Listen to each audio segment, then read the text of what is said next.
Folks, welcome into sportsbookreview.com. Day 2, Major League Baseball. We are rocking and rolling and ready here on a Friday afternoon. Welcome into the show. It's time to get down to business. We do have one game on the board, but before we get to that, I'm Donnie Seymour. He's Jason Radowitz, also with Kyle Purviance. Day 1 was a lot of fun for me. Yes, I'm an old man. I had to stay up late. So what? I had to watch my San Francisco Giants team total come in with ease. I had fun yesterday. Jason, day 1 wrap out. Good to see MLB, but I don't know when your Mets are going to play again. Maybe never. Yeah, obviously they're not playing this weekend, but I guess we should be back. And I think at the Phillies next week. So that should be lots of fun between Donnie and I. But interesting day to say the least. A lot of runs. I don't think we really expected that going to the first day. Of course, a lot of aces were on the mound, and maybe a lot of teams don't have an ace. I think we saw yesterday, but it's going to be a lot of fun going to day 2. But, crazy, lots of runs in the first day. Ace on ace crime yesterday. And if you were looking at the season saying, it's not going to happen, the Yankees and the Dodgers losing opening day. Hey, both of them happened. Interesting day yesterday, Kyle, on the MLB diamond. Yes, it was, and I was grateful for the Dodgers losing because I got to look sort of smart after feeling so good about that under in Kansas City and Texas, and they just go out. They just put Babe Ruth and Barry Bonds out there, and they're just 10 runs in the first inning. So Vitalis properly says I am banned from unders for the rest of the season, and I like that because I hate unders anyways. I like overs, so it's going to be a lot of fun. Looking forward to day 2. Yeah. Easy schedule, and I feel bad for Jason not being able to watch his Mets, man. The Nationals just peed in his Cheerios. Said, I got other games. What a bummer. But I'm excited for today and looking forward to it. And I think there's some good spots today as well, so I'm excited. Cold here up in the Northeast for sure, so maybe it's a good thing that a lot of these Northeastern ball clubs outside of the Boston Red Sox game, which is going on right now, are not playing. Tomorrow, a little bit better weather. Sunday looks a little bit warmer, so we'll certainly have some fun. And Kyle, talking about over-unders, never taken under. You know why? Because we're going over here at sportsbookreview.com, over 100,000 subscribers by football season. I need this to happen. See, people got to help me out. We don't ask for much out here. Just hit the subscribe button when you come and enjoy the show. Turn the notification bell on. When we talk Major League Baseball, you know exactly what time it is to come into the chat box and say hello. We use the same format that we did yesterday, and I love it because you know why? We've got a Major League Baseball game that's already underway right now. Means and Eovaldi, Baltimore and Boston, supposed to take place yesterday on opening day. Inclement weather pushed it back to today. And I'm actually glad they did, guys. Why? Because we wouldn't have had any day baseball game to even look at or talk about. If we're looking right now, the live numbers here in the top of the second inning, no score, plus 155 on the Baltimore Orioles. If you're looking at a run line towards the favorite, Boston Red Sox, minus 1.5, that's at plus 110. The over-under now sitting at 7.5. Jason, any early thoughts here on this Major League Baseball game in action right now? Yeah, so I was on early. John Means over 4.5 strikeouts, so that was an official play for me. We'll see what happens. Didn't get a strikeout in the first inning, but did have a couple of guys with 2 strikes who then hit the ball and play. But we'll see what happens. I think that's been kind of the thing for Means. He usually gets those 2 strikes and can't really get that put-away pitch. But the Red Sox are a team. They like to strike out against lefties. They struck out the most against lefties last year. And, I thought Means finished the year well last year in his last 4 starts, had 3 quality starts and looked really good. So I know spring training wasn't too great, but I don't really read into that too often. So, I do like the Orioles right now. If I'm looking at the live line, I think that Eovaldi looks a little erratic compared to Means. Obviously very early, but we'll see what happens. I would still lean the over in the game. I do think both teams have a chance to definitely rally on these bullpens when the bullpens come in. Day-to-day betting here is always interesting for me because when I take underdogs, I don't that often, to be honest. I like to take them in bunches, meaning I need 2 of those so at least I can get a split. I actually saved money yesterday. The 2 dogs that I was going to place money on was the early game with the Baltimore Orioles and also the Kansas City game where I was going to take the Texas Rangers. So I didn't bet either one of them once the game got canceled. I'm like, you know what? I'm just going to sit this one out. I see the 5-0 lead for Texas yesterday. I'm like, man, I missed out on getting a nice plus number in that game. That was erased before you could blink an eye, and the Kansas City Royals end up winning that game. Offensive explosion. So when I sent out those early tweet memes with the Birdman going like this on Kansas City, they showed up day 1. But then again, it's a single A ball club. Looking at this game right here, Baltimore Orioles, nice little dog here versus the Red Sox. Kyle, any early thoughts on this game today? Yeah, when I woke up today, it was the first dog play that stood out for me. It's a smaller slate today. We got 7 total games on the day, so there's not going to be as many of those spots. Baltimore stood out like a sore thumb. Their actual lineup today has a 316 career batting average off Eovaldi. Thought there was a chance for some runs here, so I did throw a little bit on Baltimore early. And I think right now, while you're still getting the plus number, you could do a whole lot worse today than Baltimore on Boston. No, certainly can. We'll keep an eye on it as the show goes. We'll be here for as long as it takes, getting through these games, having some fun, talking to you guys in the chat box. But if there is any updates, if you see it in the chat box, alert us to it. I have the game on my monitor and also the live ticket up. So anything interesting that you do see, we do have a runner on base here in the top of the second inning for the Baltimore Orioles. So we will keep you posted to see if Eovaldi can get out of this inning. Why don't we get down into the action today already? Yesterday, boy, we came into the show, 5-6 games already on the board. Not the case today, just the one game. So why don't we start down in South Florida, 9:25, 9:26. The Tampa Bay Rays once again taking on the Miami Marlins. And yesterday, if you wanted offense, if you were a DFS over guy, if you're looking for a first 5 over, wasn't your day yesterday down there. Only one ball left the ballpark, and that's all that happened in that ball game. Today, as we set the table, Jason, opened up here at Pinnacle at -117 as a favorite towards Tampa Bay. Some money coming in here on the Miami Marlins, roughly a push right now, the total of 7.5. Now, this, again, laid down in Miami, ballpark, even though they moved in the fences a little bit, it doesn't really seem to have an impact. Not super power lineups going after it today. Are we seeing more of the same in this one? Is it time to jump on the Marlins, stay with the Rays? What are we looking at, Jason, in this South Florida affair? Yeah, I think it's safe to say that both these offenses are kind of subpar, to say the least. I think we saw yesterday, obviously, got one run, and it was just one home run that got over the fence. But I like the under again if I were to lean under 7.5. I do think Pablo Lopez is the better pitcher, but can you trust putting your money on either of these teams right now? I couldn't, unless you took the under, but it's also a pretty low under to begin with. So for me, I'm staying away. But Yarbrough, this is a guy that doesn't get many ground balls. He'll won't strike out many batters either, so balls will be in play.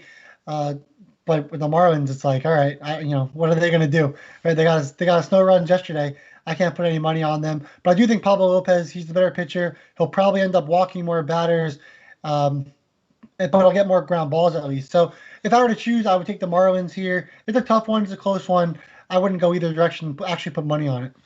Yeah, not a ton of line movement here, and rightfully so, because what you got yesterday was a coin flip game. This game, to me, setting up like a coin flip. I know there's some outlets out there, majority of them sitting at that 7.5 number, but there are some 7s out there. It's an extremely low number still, and I know it's a dome stadium, so you're not going to get the cold weather, but yesterday scares you a little bit when you see the final outcome of that game. So putting that into perspective for this game, Carl, I know you had a look in this game. Do you have any added advantages here with Tampa Bay and Miami, and maybe even a DFS shot as well? Yeah, I love Ryan Yarbrough against Miami today. Glasnow was money for us yesterday. Didn't allow a single run. I love that. So what I did here, I wanted to find some value. And when you look at this game, just from where it opened to where it closed, there was a lot of adjusted movement here on the lines. Tampa Bay opened as a favorite and went all the way over to nearly a pick'em. Some outlets favoring Miami. I think Tampa Bay, yesterday, that 1-0 game, they didn't get things going. I think that's going to amp them up a little bit today. I actually did an alternate line on this. I took Tampa Bay -1.5 at +160. I think that Yarbrough can shut that lineup down again. I do think they play some small ball. Jason touched on the walks that he allows over there, and I think they're able to play some small ball, win this game by a couple of runs. So it's a risky bet. I totally agree. It's hard to trust it, but when I'm looking for a plus money spot on a 6-7 game slate, said, hey, I think Tampa Bay can get it done. If Yarbrough can pitch well those first 5 or 6 innings, we know the bullpen can shut him down. So I took Tampa Bay -1.5 at +160 on the alternate line. So trying to pick up some plus money. Here's the one thing that I look at this game, and I try to get matchups for matchups. Ryan Yarbrough, lefty, did have a decent year last year. Not a great year. But if we look at the Marlins offense and what they did last year versus left-handed pitching in the abbreviated season, it wasn't bad, because if you're looking at Starlin Marte, let's go with the estimated lineup today. Marte leads off, 322 batting at 322 weighted on base average. That's average in Major League Baseball. But how about this? Jesus Aguilar, 378 weighted on base average. Garrett Cooper, 476. Adam Duvall, 383. Anderson, 335. Chisholm, 371. And also Miguel Rojas, 571. They do have some batters that can do some damage. Now, here's the issue that you have. With a team that's going to be dependent on getting base hits, yesterday obviously not getting very many driving base hits, they don't walk all that much. Check out this number here. Major League Baseball average, right around like 10% for, like, say, between righty and lefty batters. Marte, 6% last year versus lefties. Terrible. Aguilar, okay, around 9.5. They have four guys in the lineup today, under 5%, including Chisholm, who's never walked against a left-handed batter. You have to be able to have walks and get on base if you don't have a team with a lot of power playing on a giant ballpark, and also K percentages. The middle of that lineup, Adam Duvall, 25%, Anderson, 23%, Chisholm, 28%, Alfaro, 33%. You know what that means, guys? Second and third with one out. You got to make contact to get those runs home. I don't know if that happens today. Yep. It's tough to look at this game for me and try to bet it because I do think it's quite like a coin flip. But the 7.5, it's hard to go over that, isn't it, Jason? Some thoughts on just that total itself today after yesterday. Yeah, and we talk about, if this is a coin flip, there's a potential of a tie game. You go to extra innings, and of course, in the 10th inning, you get guys on second base to start off, and maybe one team scores one run, the next team scores one run. You go to the next inning, the 11th inning, another 1-1 game. Then you go to the next inning and one. So it's so hard to take an under 7 or 7.5, especially with the extra inning being guys on second base starting at the 10th inning. So I would be careful at taking any unders full game, especially when the number is lower than 8. I would look at more of the first 5 if you're looking at starting pitchers. So, I wouldn't ever recommend anything under 7.5 or lower. And you'll never see me take that unless it's like DeGrom versus Bieber. And even Bieber looked terrible yesterday. So we're not terrible, but he didn't look great. But it was snow, so we'll wait. We'll let him off the hook there. But either way, I would never take an under 7.5 or a 7 right now. It's an interesting concept that Jason brings up because it almost reared its head yesterday. Me being a Phillies fan, watching that game all the way through, mistake pitch by Aaron Nolan makes it 2-2. They go to extras. That line is 7. Let's just say it doesn't play. Roman Quinn's got a terrible arm, threw a 16 chopper to the plate that somehow got Acuna, who wasn't hustling all the way down the line looking at center field, which was kind of odd, which as a fan, I really enjoyed it. But taking a look at that game, let's just say Acuna scores coming down the line. It's 3-2. The Phillies score in the bottom of the inning. It's 3-3. The over under 7. You lost. Like you have no worse than a push is your luck in that game, which you're probably going to end up losing. You didn't deserve that. So it's a great point Jason brings up. Yeah. No longer in extra innings is it like, hopefully they only get one run. You're almost dealing with at least 2 runs, even though yesterday they game out on the West Coast, the San Francisco Giants and the Seattle Mariners. They went to extra innings. Only 1 run was scored. But there shouldn't be an incredible sweat like that. We have a 3 or 4 run, lead heading into extras. You're like, I don't even think I have a chance at this because theoretically you should be scoring at least 1 each half inning. It's just the one team that's going to get the big inning and get at least 2 runs to try to knock you out of the box. So good point you bring up here because not only do we look at those low over-unders and say, wait a second, it's 7. I think they can stay under it. You go 2-2 in extra innings, you can almost kiss that ticket away. So good instance there between what you're supposed to be looking at and betting in that situation and watching it play out. Let's keep going here. Second game of the day, maybe a comeback here for the Dodgers. Look, even in the 9th inning, Coors Magic. We talk about it all the time in the late innings. The Dodgers get a leadoff triple in the 9th inning and don't score anybody after that. And watching that game live, there were plus 3.5s on the run line for the Dodgers that you figure in the 9th inning, a man on third, nobody out, you're going to be able to hit that. Wasn't able to be the case. But let's see if the Dodgers come back because yesterday, Kyle, I think you were on the fade train there of Clayton Kershaw. He was wretched in that game. And outside of the show, I even put a little bit of money on the run line for the Dodgers, down 4-2. They tied it up 4-4. Like, this one's going to be easy. Kershaw gave it right back up in the next half inning of that ball game. Very disappointing. But today, same story again. Another ace, and that's going to be continuous all summer long for the Dodgers. Just roll aces out there and just see what can come up. Senzatella, who's actually very good at home last year. We'll see if that continues this year. Jason, if we set the table here, opened up at 260 at Pinnacle, down to 244. Over under 11.5, now up to 12. Night game at Coors, but still good hitting weather. Supposed to be in the high 60s for this one. Yeah, no, you alluded to Senzatella and how he performed well at home, but German Marquez did as well and didn't have the best outing either yesterday. This is a guy with a Sierra above 5, low K rate, allowed the hard-high contact. I don't know how he finished with a 3.44 ERA last year. I really don't. Now you're going up against the Dodgers offense that from top to bottom is just so stellar, so good. And now there's a little bit more excitement. You get Trevor Bauer getting the start. You want to get some runs for him early on. Welcome him to being on this Dodgers team.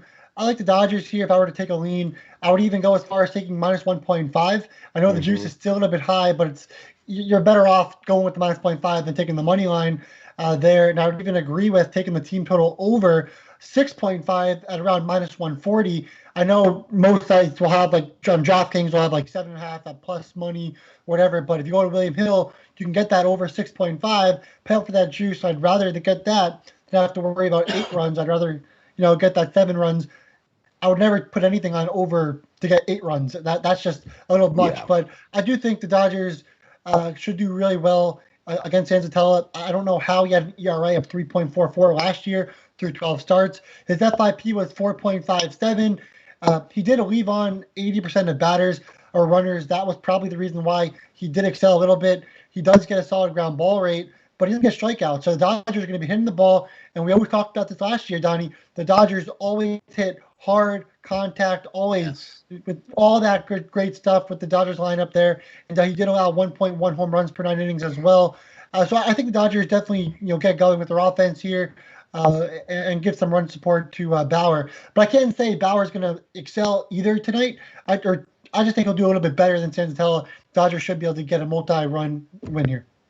There you go. And I'm going to tip my hand a little bit as a best bet coming later that doesn't have DRS over here hitting a team total today, which is rare. But I do like a side. In the business, we have squares, we have sharps, and we have rhombuses in the middle. I'm going a little rhombus on this one today, so stay tuned. Stay tuned for those picks. Kyle, getting to this game, ball usually leaves the yard in Colorado. A lot of runs scored yesterday. Clayton Kershaw, hey, look at him. He's going to be on the mound. Didn't matter. Even a half of a lineup is what I call from what we used to see from the Rockies lineup. Did a lot of damage yesterday and did it in a lot of instances. Today, coming back, you're facing another elite pitcher in Trevor Bauer. You are at elevation. It's still early in the season. There's 162 games. If the Dodgers lose this game, it's not like, oh, my goodness, they ain't making the playoffs. So get that out of your head. They can lose today. I don't think they lose today, but from your perspective here, Kyle, out in Colorado, Rockies and the LA Dodgers. Yeah, and look, it's the chalky square play. And yesterday we took the underdog in this matchup because I like how they fared against Kershaw. Nice call. It's better to be lucky than good any day of the week, right? And so I always love that. But today it's all about the Dodgers. It's going to be chalky in DFS. Well, guess what? Take the Dodgers. I think they smashed Senzatella today. Their projected lineup's a career 29 of 99 lifetime off of them. We're talking, here's the hitting advantages for the middle of the lineup. 31%, 66%, 25%, 41%. All of these guys have also homered off of him as well. So for me, like Mookie Betts, he's one of my favorite pay-up options today. There's another guy for the Padres we'll talk about later. Got a home run prop on him, but love the Dodgers today. I think they get it done, and I love getting a little bit better number going to -1.5 like Jason said. I think that's the way to go. It's still, usually you don't see the number that high for a 1.5 spread in baseball. But today, I think it's worth it. If you're going to go the Dodgers, you may as well give yourself a better number. Take the 1.5. I think they get it done today. I think they do it handily, win by 4 more runs. I like the Dodgers quite a bit today. One of my favorite plays. Yeah, people got to be running. Kyle, people got to be running in the sports book to bet the Dodgers today. When you take a look at Senzatella, we don't have any numbers to go off of this year, but last year, actually on this card today, he's the highest Sierra pitcher, the skill interactive ERA, coming in last year at 5.02, which is atrocious. His xFIP number, 4.81, one of the worst on the card today. And then you flipped it over to Trevor Bauer. Going from a 5.02 Sierra for Senzatella, Bauer was 2.94, ultra elite. So good luck on the Rockies today to win this game. It's Major League Baseball. We didn't think they maybe could win yesterday, but the Rockies did pick up a win. We'll see what happens here on day 2. And by the way, just a quick point on the Dodgers. I coined the phrase 2 years ago, team launch angle, because every single person in that lineup gets after it. I was even watching the game yesterday. Yes, they still lost, Jason, but looking at the game overall, when you bet the Dodgers, what a comforting feeling. Outside of the pitcher batting, everybody is good at the plate. Everybody. And we even saw Bellinger hit a home run that was ruled an RBI single. I don't know when his contract is due, but that can't help when they're looking at his numbers to give him more money. But it's a great lineup. It's a really fun lineup. And I can't wait for some Dodgers-Padres games because that's going to be really, really fun. Man.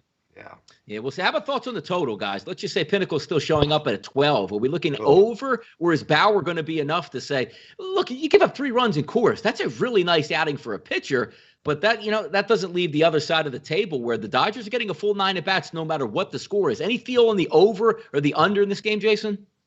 Yeah, so I would rather just look at the Dodgers team total over and not worry about Bauer going up against the Rockies. I mean, of course, the Rockies can score in Coors Field, but Bauer, he's the NL Cy Young. Although we did see Shane Bieber yesterday being the AL Cy Young, not pitch well, but I think you should look at the team total over 6.5 in that instance, just for the Dodgers, not worry about what Bauer does with the Rockies. And also looking at the game here, John Means Business just registered a strikeout there against the Red Sox. 1 man on, 2 outs, still in the bottom of the second inning. No score. If we update the live lines here, -180 for the Boston Red Sox run line, -1.5 plus 120. And the over-under still sitting at 7.5, but now juiced to -135 on the under. We'll keep you guys updated on that game. And certainly if one of us three wants to jump in on this game and say, you know what, I'm in for one of these bets, we'll certainly let it be known as well. Because yesterday, as I left the show, I'm saying, Cleveland's going to do me dirty today, aren't they? Get the leadoff guy on, double play, get another guy on the next inning, double play. You get to the 9th inning in the snow, a 2-run home run. Hey, everybody goes happy. So that was a nice little feeling in that game. Let's move it out west here. Good game last night as it ended up for the Angels. But now coming back tonight, Chicago White Sox and the Los Angeles Angels. Dallas Keuchel moving over to the White Sox. Heaney on the mound for the Los Angeles Angels. -112 here, slight favorite toward the Angels in this one. Over-under opened up at 8.5, bounces up to 9. Are we seeing some runs tonight by either one of these teams? Because Bundy was pretty solid last night, but now you go to Heaney, who for me, look, Bundy's not a great pitcher, but Bundy is better than Heaney is. Are we seeing some destruction, terror, and mayhem at the plate tonight for the White Sox, Jason?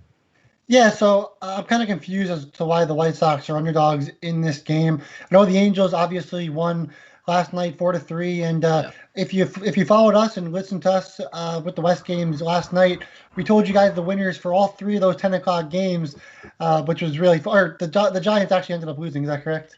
So, but it was technically a winner because we didn't care about the team total. Yeah, we took the over team totals on both teams, and us East Coasters, we go to bed before the Giants. Before the Giants blew it. So, but. Yeah, no, I like the White Sox in this spot. I think over 3.5 team total. I thought at -125 at MGM. It probably went up since then, but I would still look at 4.5. You're getting the plus juice there.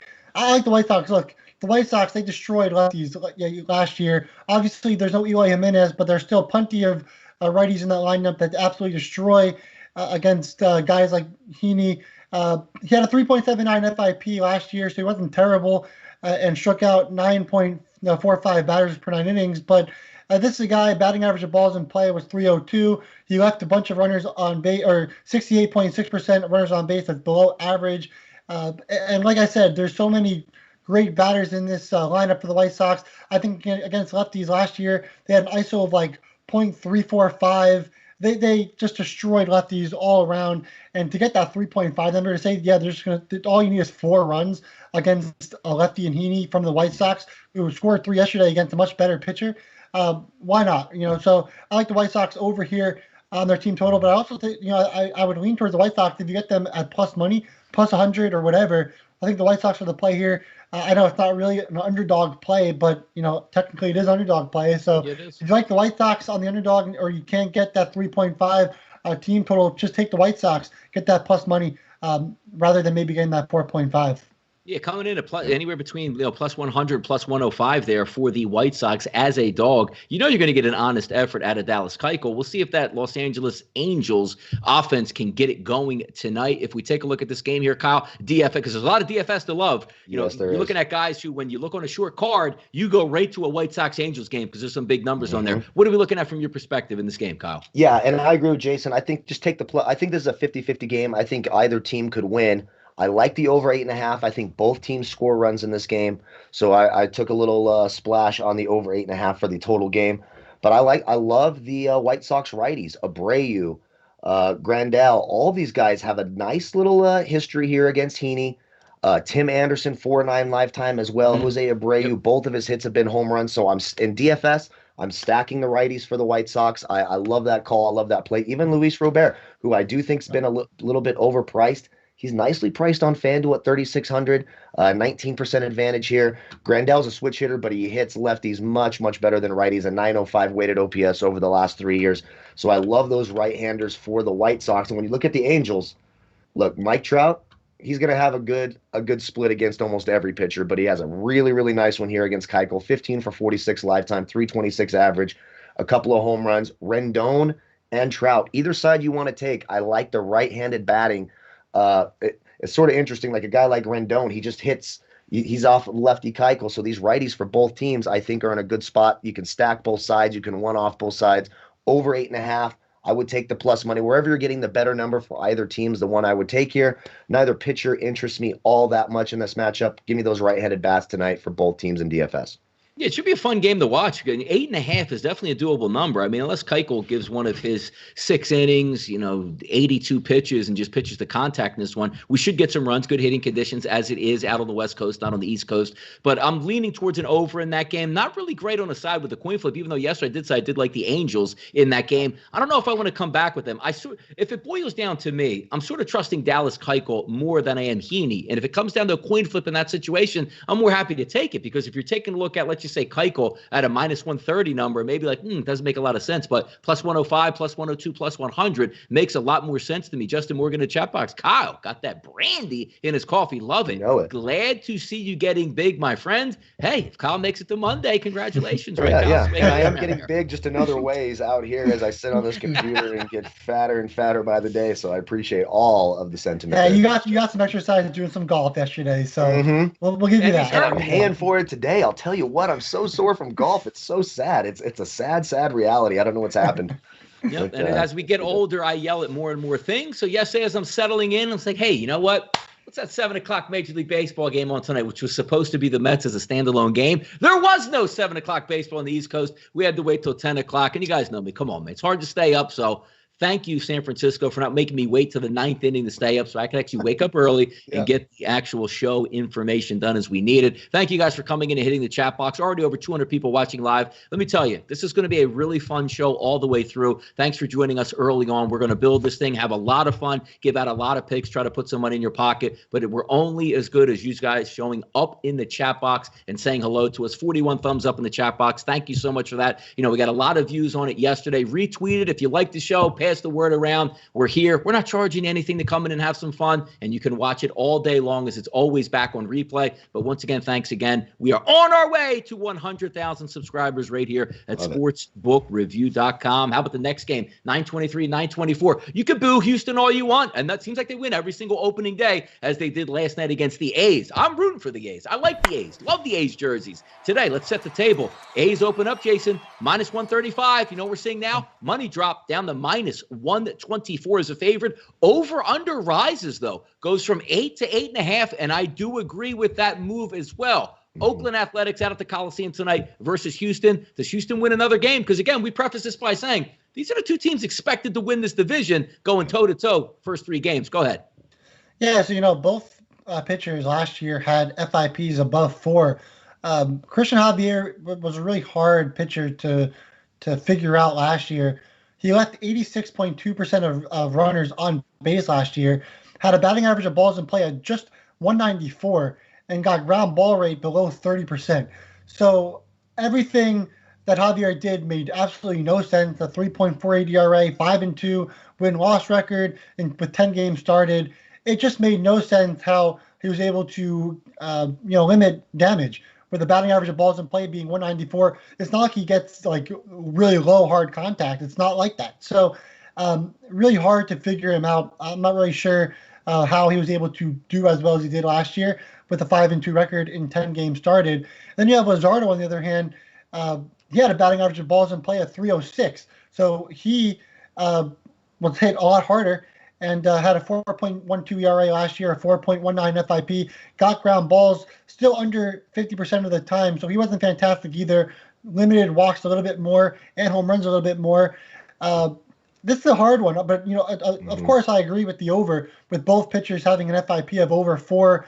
I just don't understand how Javier got around damage last year the way he did. So I'm kind of confused by that. I think that the Athletics should definitely score some runs in this game. And the Astros, I think they're a little bit underappreciated. I think a lot of people thought that they were, cheating, so they weren't going to be able to score as much as they did. And also, last year they went to the playoffs without even having a winning record. Altuve was really unlucky last year. I think he'll get going a little bit. And they've got Jordan Alvarez back in that lineup. So I'm a big fan of both lineups. I think they'll both, be effective throughout the season. And, both pitchers, like I said, have FIPs above 4. So I would lean the over here. And if I had to pick a side, I would probably go to Athletics because I'm not really high on Javier, but I see it from both sides. I get it. And I agree with that. It's more of a coin flip, so I understand why the line is going down a little bit. I got a decent look in this game, which I'm going to go after Kyle. But Kyle, we always like to talk about these games, some DFS stacks that you can use just based off last year's statistics. And look, once we get through the month of April, we're going to have a lot of good numbers from 2021 to use and really get after it. But if we just look last year in the abbreviated season, Javier, right-handed pitcher, obviously. So coming into the season, struggled a little bit from lefty batters, but I'm looking just as a righty-righty combo here. When you look at Oakland last year, the middle of this lineup, 3, 4, 5, and it looks like they don't have the 6-hole batter in here today. So we'll just go that, jumbled number there. Olsen, 260 ISO, Chapman, 267 ISO, Moreland, 313 ISO, and Murphy, 258 ISO. Those are big-time power numbers stacked up in that lineup. What are we looking at today between Houston and also the Oakland Athletics from your perspective today? Well, you're 100% right about Oakland, and I like the over in this a lot. I don't mind that it moved to 8.5. I think it gets there. But Houston's an interesting team, too. Their right-handed batters, Bregman, Correa, Gurriel, Altuve, it's really close, all have an advantage against right-handed pitching more so than against left-handed pitching. So they're a unique lineup in that way. I'm looking at Houston's team total on my bookie of 3.5 at -135. I think they easily get over that 3.5. So I love the over team total for the Houston Astros. I think they get there today. I think this game goes over. In terms of picking a side, I don't think you really need to because I do think this is a close game. This has like a 6-4, 6-5, 7-5 type game written all over it. I think it goes over the total. I love the Houston team total. Don't mind taking a sprinkle on the Oakland team total either. I have no interest in any of the pitchers in this game in terms of DFS. Absolutely not. I wouldn't touch them with a 10-foot pole, but both lineups I like. I like the lefties for Oakland, and I like the righties for Houston. You could stack both those lineups. Give me the over, and give me Houston team total over 3.5 seems like a free square to me. Yep, there you go. And that's why we are a team here, because I knew Kyle was going to dig on that. So I said, you know what, let me go after Kyle, let him spit some game out here for the good people, because I also really like that Houston Astros team total. And I was kind of shocked when we logged in early this morning to see 3.5 -126 that sits at William Hill and try to match it up, because Luzardo is a lefty, and his issue last year in that abbreviated season was with right-handed batters, 352 weighted on base average, 216 ISO. I'll take my chances. And look, as I equate it to other sports, like, if the Chiefs got to get 28.5, they can get there, but it's a lot. 4 runs in Major League Baseball when you're the road team, getting a full 9 at-bats no matter what happens, it's always a good look, and that's on my radar there. I'm not going to make that my best bet, but I do like Houston's team total 3.5 -126 in this ball game. Let's continue down into the night action. 10-10 first pitch here, East Coast time, Arizona and San Diego. Kelly is going to go up against Blake Snell. If we open up the lines here, steep for San Diego, and rightfully so, -225, but down to -210. An over-under in that game. Opened up at 8.5 at Pinnacle, now down to 8, Jason. Yesterday, Yu Darvish supposed to hold it down, got lit up a little bit. Are we going to see a nice bounce back here from another ace in Snell, or we might get another high-scoring type of game where the hits are coming and we don't know why? Yeah, I get why so many are high on Snell. Obviously, his postseason was fantastic. And now he goes to San Diego. He'll probably be able to go to the 6th inning, 7th inning. But then, people kind of forget, the reason why he was coming out of those games was because he was struggling the third time around the order. And last year, he had an FIP of 4.35, ground ball rate below 50. He was able to just leave a ton of runners on base. Can he sustain that? Potentially. He's an 8th pitcher at times, and sometimes he's not. He'll walk 3.24 batters per 9 innings. He'll also strike out 11.34 batters per 9 innings as well. So it's hard. You get a mixed bag from Snell, and it's really hard to know what you're going to get out of him. But if he's able to hold runners on base, and that's what he's been really good at throughout his career, then that's great. But I would be nervous if he were to go into that 6th inning, go into that 7th inning, and I think he would allow some runs. But let's also talk about Arizona for a second. Their guys on Arizona, they don't strike out too often against lefties. You have Marte, 9.3%, Escobar, 11.9%, Cabrera, 11.5%. So that middle of the order, they don't strike out a ton. Will they strike out versus Snell? We'll see. But it's going to be an interesting game for sure. I can't say I like the Padres, but I also can't say I like the D-backs either, with Merrill Kelly on the mound, who had a 3.99 FIP only pitched 5 games last year, so really hard to know what he's all about. He left a lot of runners on base as well, but again, that was just for 5 games, so who knows if he would have done double that. So I wouldn't touch this game personally. Do I think the Padres win? Of course I do, but I would be a little weary on that. I don't know.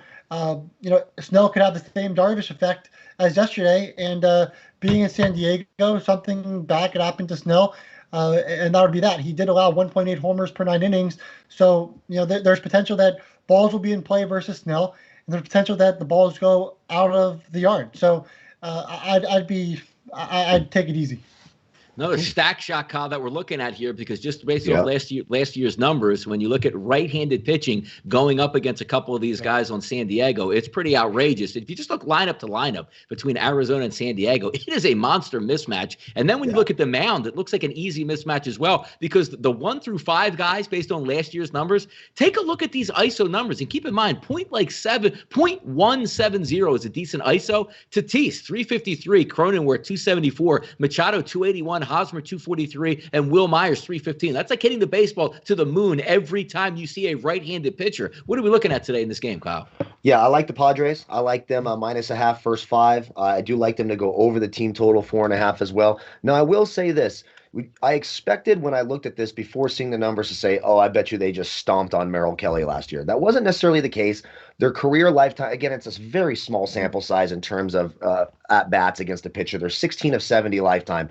But you are absolutely right. Here's their 3, 4, 5, and 6, or 2 through 6 hitters have a 16, 41, 22, 9, and 21% hitting advantage against Merrill Kelly today. Fernando Tatis, you're getting him at +250 for the home run prop today.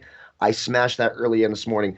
And 11 at-bats in his career against Merrill Kelly. He's 5 for 11. 3 of those 5 hits have gone for a home run. I think Tatis is in a good spot tonight. I think he gets it done. Hits it over that big wall into the hotel out there at Petco Park. I watched Khalil Green smash a home run there years ago. It was one of my favorite live baseball moments. The ball went right over my head. I think Tatis gets it out there today. I like the Padres. I like the lineup. One thing I will say on the contrarian side for Arizona, I'm looking at a team total, it's -150, so it's juiced a little bit, of 2.5. 2.5 in baseball. So it's kind of like, when we're doing the NFL show and we see the Jets and it's like, all right, it's 16.5. We have to do it, right? I need the pain. I might be taking some of that pain on the D-backs over 2.5 too. It's just so weird to see such a low number. Even though I love Blake Snell in DFS, I have him in nearly every DFS lineup. It's like 2.5 runs. Come on, 3 runs in baseball? I got to take a stab at it. So I think there's some bets to be made on both sides here. I think this game's a lot of fun. Stack up those Padres and DFS, and I do like Blake Snell quite a bit as well. I think he can hit value. Yeah, I think there's, again, I'm not going to advocate anybody taking like a -210 line because I don't take those myself, but it looks like you have a pretty lopsided mismatch. It is baseball. It's still early, and dogs do win quite a bit in April, but you do bring up a great point here. As Jason and I went over many times last year, when you see those low numbers, it's one swing of the bat. Oh, my goodness, there's a walk and then a bad pitch, and it's two. Like yesterday, Aaron Nola's cruising. It takes one swing. Boom, 2-2. You got 2 runs. You just need to scrape a half of a run somewhere else across the ballpark, and as we take a look again, Arizona, the road team, you're getting 9 full at bats no matter what happens. How many times have you taken a team total or a run line and you're saying like, wait a second here, it's 3-3 game. I got bases loaded, no outs in the bottom of the 9th inning, and you get a single. That might be a 5-run inning, but it's only a 1-run inning because you're in the bottom of the 9th and you only needed the 1 run to hit it. So some interesting things where as I look to take team totals on the road, knowing I'm getting 27 outs in that stuff. So again, guys, chiming in here in the chat box, thank you so much for all the love and the kind words as we roll through. It's a nice Friday. Yesterday, very hectic, a ton of games on board, making sure the show goes well. It was a lot of fun to do today. We take that little deep breath mid-afternoon, checking in on the Orioles-Red Sox game. Not a lot doing there. 0-0 Red Sox, which we had them around that -175 level. They've dropped to 160. The over-unders that we were talking at 7.5, I'm now seeing over 6.5, and that's at +100. So maybe we start getting some runs a little bit later. Not ready to jump on just yet into this game. I don't really see anything that fits my eye. So we'll keep looking here as the show rolls on. And let's get to the last night game on the board, San Francisco and Seattle. Cueto and Kikuchi. If we look at the line here, another nice little line drop. Pinnacle opened up as a favorite to the home team, Seattle Mariners, -129. We now drop that down to -113. An over-under opened up at 8, goes to 8.5. And I agree, Jason, with the line movement going higher. Last night, the reason why I took San Francisco, and I guess maybe it is East Coast bias where we don't watch a lot of San Francisco baseball, which I did last year. The people don't stick out on the team, meaning that 1 through 9 roster is like, who are a bunch of these guys and old? It was nice to welcome Buster Posey back. Dugo's yard early in the game. Felt good, hit that team total easily. They can score some runs, but also looking at that Seattle lineup, when you're not getting frontline pitching, they also did some damage. So I like the fact that goes to 8 to 8.5. I agree and still think that game goes over. What are we looking at from your perspective here from San Francisco and Seattle here? Yeah, so Kikuchi was probably the most unlucky pitcher in baseball. I know I said this about a couple pitchers previously, but he had a 5.17 ERA and a 3.3 FIP. He gets ground ball rate at 52% of the time. He only left on 60% of runners. That was where his problem was. Also, batting average of balls in play was 306, and he walked nearly 4 batters per 9 innings. Of course, also struck out 9 per 9. But yeah, I mean, Kikuchi, he's a hard one to figure out. The walks are really high. And the Giants are capable of scoring runs, I think, up and down the lineup. I think it's a lot better than I think we expected. Obviously, we saw yesterday. And I think the Mariners, what they did, I don't know if their offense is going to be great this year. You're looking down their lineup, it's like, all right, who's this guy? Who's that guy? But when it comes down to Cueto, he had a 4.64 FIP, only gets ground balls about 41% of the time. He also struggled with runners on base. So both these guys in pressure situations don't really do too well. Cueto allows more home runs and also walks nearly 4 batters per 9 innings as well. So if I were to choose, again, I like the over. I would take it at 8.5, and I think that there's probably value. If you look at the Giants, I think when I saw it early this morning, they were around plus 112. So if you see the Giants anywhere in the plus money, I would look at that and take it. All right, Kyle, your neck of the woods here. San Francisco and Seattle went over the games, the lines, any sneaky DFS plays, maybe a stack in the lineup, or maybe an advantage one of these batters has versus one of these pitchers. What are we looking at tonight in this late night ball game?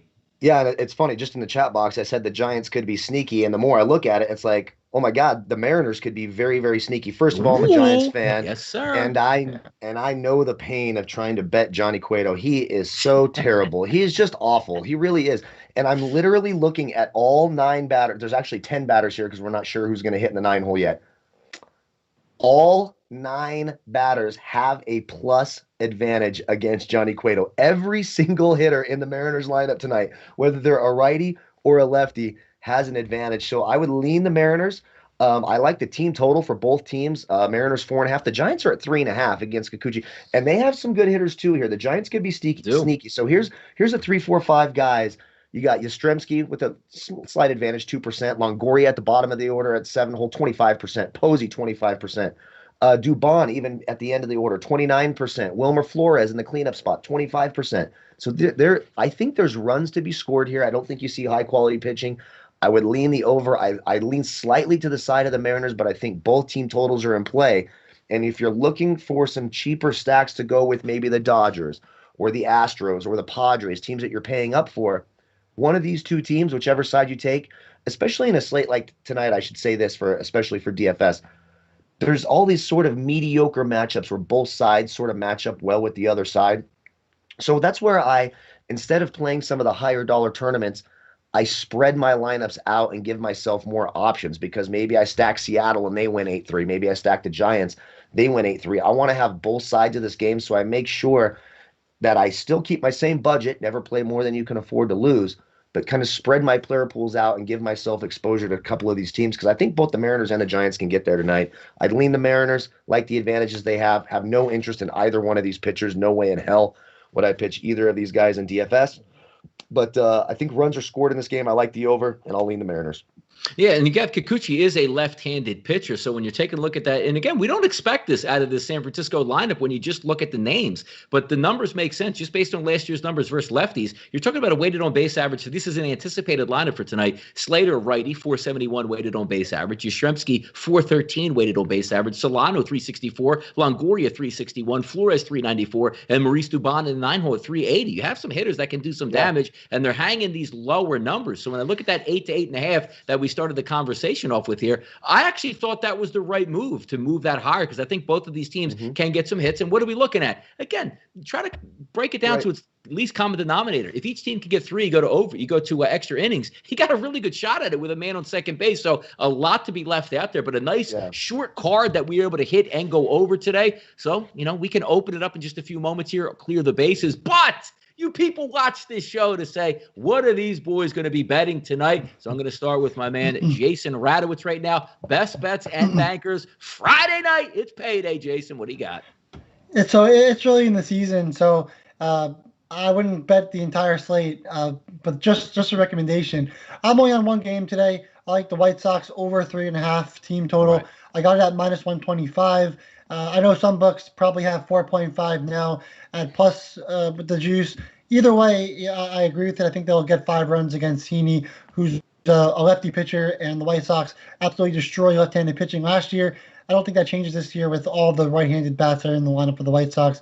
So I like the White Sox over 3.5 team total, -125. That's my official play, my only play of the day. There you go. Kyle, step up to the plate, man. What do we got tonight? Best bet and bankers. Love it. First of all, 220 people, over 200 people watching, 68 thumbs up. Can we get that to 100, please, people? Just click the thumbs up button. 100.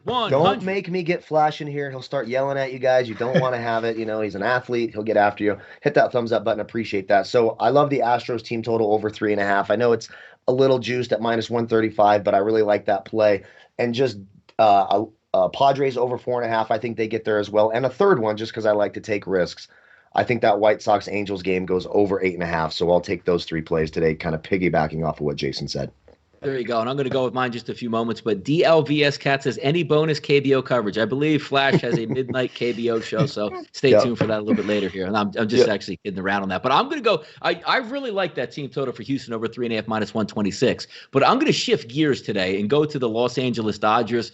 It just looks like it is like a low-hanging fruit game, and that's fine. And it's April, and we're easing into it. And I still referenced the show yesterday by saying, don't congratulate me all that much on victories, but it's the same when I lose. I'm factoring on most of these numbers based off last year. Like, damn, this guy really could hit last year lefties. Now he stinks this year. We'll know in a month what the real deal is. But I do think this is still a good look, and I'm trying to keep the juice at least -150 or below. It's actually at -150 now in the play I'm going to give, but I got it at 145 earlier this morning when I was going over the card. It's the Los Angeles Dodgers. It's the first 5 innings. It's the run line -0.5. I'm taking a look at the lineup, and I'm saying to myself, the Dodgers lineup markedly better than Colorado, right? I'm taking a look at Trevor Bauer, markedly better than Senzatella on the mound.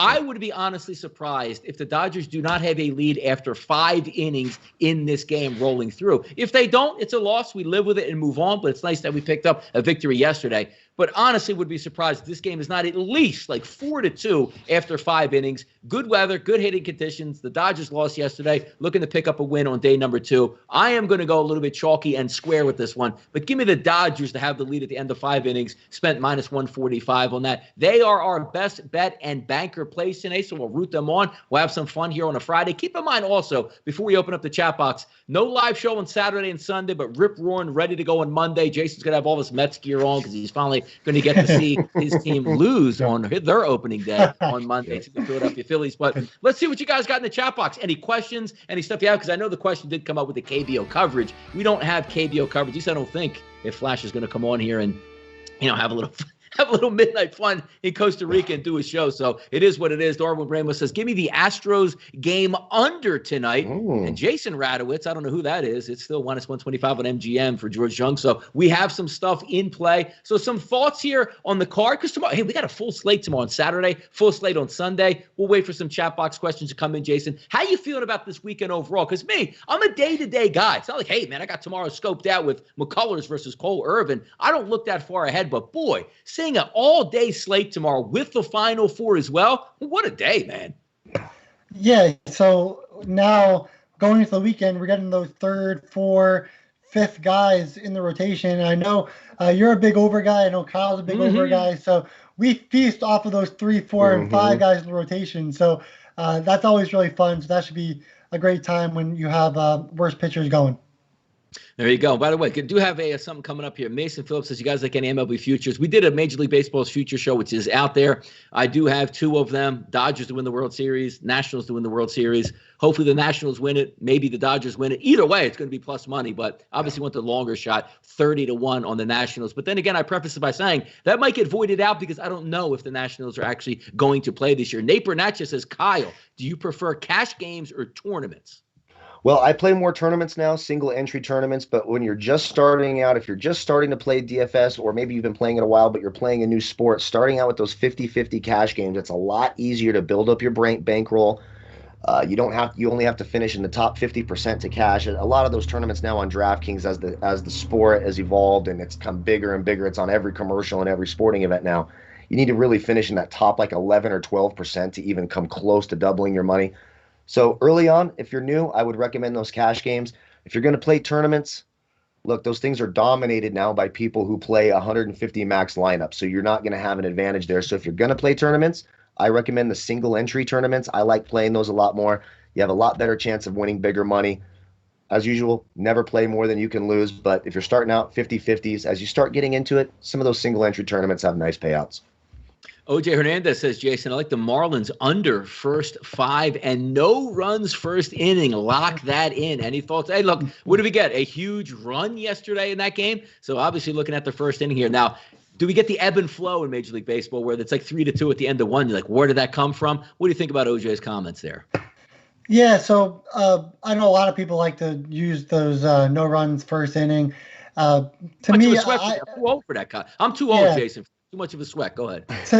To me, it's you're that's okay and all, but like that's not playing out to the analytics that you're looking at, and it's kind of more of a luck thing than anything. So with that said, I think that it could probably hit for sure. I do like the first 5 for the Marlins. I think that they get the job done with Lopez. What I would do though is I would look at taking the money line, not like minus 0.5 in the first 5, in case it's a tie game and it's a push. OJ said he cashed the Baltimore Orioles no run first inning in this one already. Nate Bernatchez loving the advice. Mixed by Post. Any big? Now here's the question we have. I don't believe in parlays myself, but it's a question we're always going to ask it. Any big money line favorites you would put in a 2-team parlay today? So let's have a little go with this. If we're looking at 2 games today, and I'll start, that I don't think can lose. I mean, wouldn't everybody be going San Diego and the Dodgers? That's where I would go. Jason, what are you thinking today? Yeah, I'd go the Dodgers as the one big play, and then I don't know, because for me, I think Arizona definitely has a little bit of a chance here. I wouldn't put a parlay with Snell. I think that's risking it a bit. I know Kyle's big on Snell and the Padres today. There's not really like Donnie says, in April it's hard. There's a lot of underdogs that win in April. For me, I think I'm more on the White Sox here. I know it's plus 100, so there's no reason to parlay that. So I would just maybe look for tomorrow, or maybe look at the NBA or something, or whatever. But I think Dodgers are really the only big play of the day in terms of a parlay type of deal. Kyle, Justin says, I like the White Sox Red Sox parlay. What do you think of that? Well, I like the under 9.5, but the game's in the 4th inning, so I like exactly. that. I'll take that. If we talk about getting in live, like you could take the Red Sox right now minus 160 live and still jump in. That's the great thing about it too, because again, we get back to the point we had the questions yesterday. Hey, you guys came on at 2:30. The games just started. You can gamble on these games all the way through. You can gamble right now in a 0-0 game in the Boston Red Sox Baltimore Orioles game. So a lot of fun on that. Mixed by Post. Great call on the Rockies yesterday, Jason. Yeah, whoever was talking about the Rocks yesterday, Kyle, all the way through. Yeah. Now, see, here's the thing, Jason. You should know this. They said you take the take all the credit. I won't even say anything. I won't even say anything.